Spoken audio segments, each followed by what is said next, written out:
நான் உங்கள் இனியா.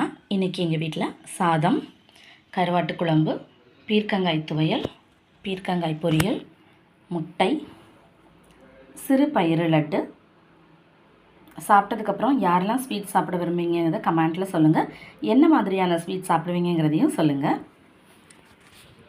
அதுக்கப்புறம் மாதுளம்பழம், பிள்ளைங்களுக்கு ஸ்கூலுக்கு வச்சு விட்ட ஸ்நாக்ஸு. முன்னாடியெல்லாம் பிள்ளைங்களுக்கு மட்டும் கொடுத்துட்டு அப்புறம் நான் சாப்பிட மாட்டேன். இப்போ தான் நமக்கும் கொஞ்சம் ஹெல்த் இஷ்யூஸ் எல்லாம் வந்ததுக்கப்புறம் தான் நம்மளும் வந்து நம்ம உடம்பையும் பார்த்துக்கணும் அப்படிங்கிறதுக்காக இப்போ எனக்காகவும் ஒரு குட்டி ஷேர் எடுத்து வச்சுட்டு சாப்பிடுவேன். இந்த மாதிரி யாரெல்லாம் சாப்பிடுவீங்க? எல்லாத்தையும் உங்கள் குழந்தைங்களுக்காகவே கொடுத்துடுவீங்களா? நீங்களும் உங்கள் உடம்பையும் பார்த்துக்கோங்க. நம்ம நல்லா இருந்தால் தான் நம்மளோட குழந்தைங்கள நல்லா பார்த்துக்க முடியும். அந்த ஞாபகத்தோடு உங்கள் ஹெல்த்லேயும் ரொம்ப அக்கறை செலுத்துங்க. நீங்கள் ரொம்ப முக்கியம். மற்றவங்களுக்கு மட்டும் இல்லை, உங்களுக்கும். தேங்க்யூ.